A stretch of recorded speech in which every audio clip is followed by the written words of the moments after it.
So let's talk about our fourth and final harmonizing ESTP subtypes. We've talked about the dominant, the creative, the normalizing. Now let's talk about the harmonizing.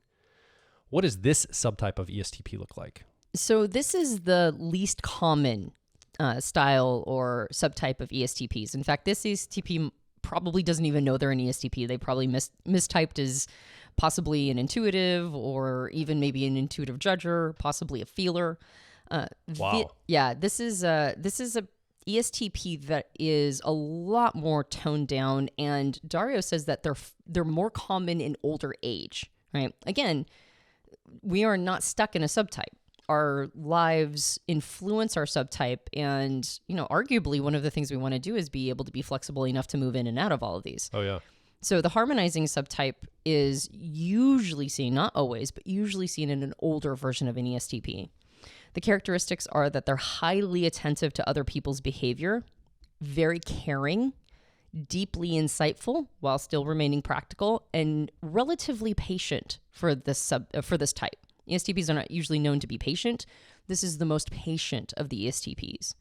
And they are more attracted to things like mentorship. All right, that's what they're more focused, and you can see that why it would be an older ESTP, because they've lived their life, they've done their devil may care stuff, they've had their, the younger, more bold, courageous time period, and now they're a little bit more chill vibe and relaxed.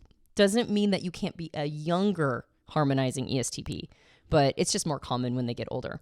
And in Lindenbaron's interaction styles, this is more of like a behind-the-scenes vibe. So their brains work in really complex ways, more complex than the other subtypes. In fact, that's usually what a harmonizing subtype means, is that there's a lot of very interesting, complex, sort of diamond-shaped mental patterns or wiring where, depending upon your type, it may or may not communicate with each other. So you might be highly specialized for certain types when you're harmonizing, or you might just be kind of a complex thinker with some of these specialties interacting with each other. Complex doesn't mean better or worse. Right. It just means complex. Yeah, and it's usually because a person has specialized in multiple different arenas. And so the complexity is that it's complex wiring, not complex thought. So it doesn't really have to do with intelligence. It just has to do with like how the brain scan picks up the patterns. Yeah. Thank you for creating that distinction. Anyway, the point of that is their networks are complex, and so they tend to be specialists that don't really have a capacity to work outside of their specialties or gain less ability to be flexible. And particularly this shows up socially. So while they might be really complex thinkers in the way of that they're highly intelligent in the things that they have mastered, one thing that they detether from is social expectations. So they show up a little weird, right? Or not weird, but like more eccentric, right? Yeah. They're like an eccentric ESTP that has their own way of handling things and isn't really tuned in as much to socially expected skills, which is different than like, say, other ESTPs like the dominant or the creative or even the normalizing that are really focused in on how people are experiencing them, right? What does this person want? What do they need? How can I show up and give them what they want? This ESTP doesn't care as much. So maybe this ESTP is a little less aware or tuned in to all the nuances. A little, maybe naive, we could say. A little bit gullible, a little bit naive.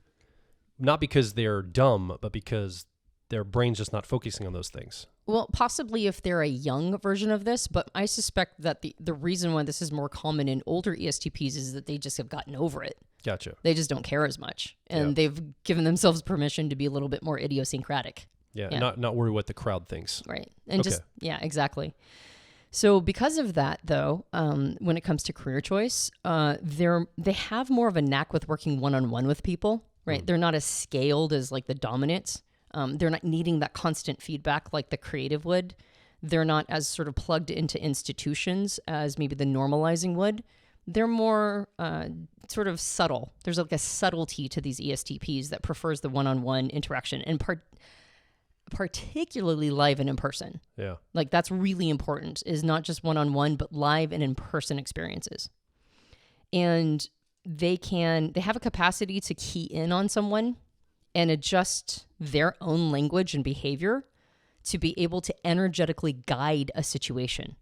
So they're tuned into a person and they're sensitive to that individual, not like to how a group of people are going to respond, but how that person is responding to them, and then just sort of subtly guide them in a certain direction, which is a pretty subtle skill, actually.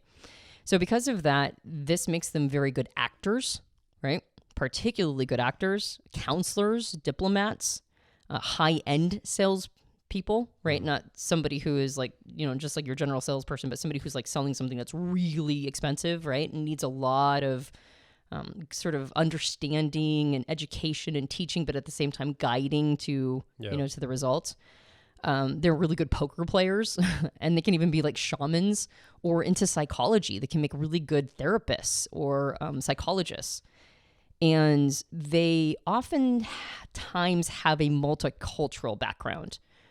They're not sort of locked in. And because of that, because it's common for them to have traveled a bit or maybe even, have like 2 different countries that they call home or whatever, then they have a higher capacity to perspective shift than some of their other subtypes. So if I was an ESTP listening right now, I'm like, I want to be that. That sounds way more awesome than all the others. Like that, but Really? Maybe that's how I'm wired. I don't know. It just sounds like they have capacity to think deeply and creatively and meet people where they're at and weave together this amazing narrative and see perspectives and have a lot of intuition. Like, I mean, maybe I'm coming from I'm overvaluing my perspective, but that sounds like the best one of all 4 of them. I don't think we're giving any hierarchy to this. Yeah. Like if you're an ESTP listening, I think there's value in all 4 of these. And the other thing to remember is you're not locked into one of them. They're flexible. Yeah. And they can change and shift over time. This isn't your type. This is an expression of your type. I just want to briefly mention also estrogen is the chemical, the neurochemical. Am I saying is neurochemical the tech? Because ESTPs are listening. I got to make sure I nail this correctly. I just think most people call them neurotransmitters. Neurotransmitters. Yeah. Estrogen is the one desired by this subtype. Well, it's an association and relationship to it. Yeah. Absolutely. And let's talk about, for type geeks, the wiring of the cognitive wiring too. Right. So both of the functions, the judging and perceiving, again, extroverted sensing, introverted thinking, both of them are holistic, receptive. And that's what makes this a more chill vibe ESTP. So they are not asserting themselves. And this is why, the dominant, which is the most assertive, that is like, I'm going to blast my energy out to the world and I want to scale as much as possible. So I'm either going to just start my own company or I'm going to be at the top of somebody else's, or it's very ambitious. Yeah. This is the opposite. This is receptive energy and reacting and responding to receptive energy or with receptive energy. So it tends to be more way, way, way descaled. One-on-one interactions, guiding a situation. You definitely, I think, are showing your bias by saying this is the coolest sounding one because each one of them comes with costs and benefits. Yeah. Right? The dominant comes with the benefit of having a lot of, leaving an imprint on the world, having a lot of impact. Usually they're in the best financial situation, right? But they're impatient, right? And can have emotional blow-ups. The harmonizing ESTP, this is more chill vibe. This is more intuitive. This is a little bit more, sort of capable of, guiding a person on an experience, more tapped into philosophy, spirituality, and shamanism, perhaps. But they're considered eccentric, right? Yeah. And so you have to deal with the fact that you're a little bit of a weirdo, which if you're an older ESTP, you're probably fine with. And my guess is the harmonizing mistypes as introvert and intuitive more than the other 3. Yeah, probably feeler as well. Feeler, intuitive, introvert. Like they might misread on an assessment of sorts. Because again, stereotypically, they certainly don't match the stereotypes on the internet for ESTPs.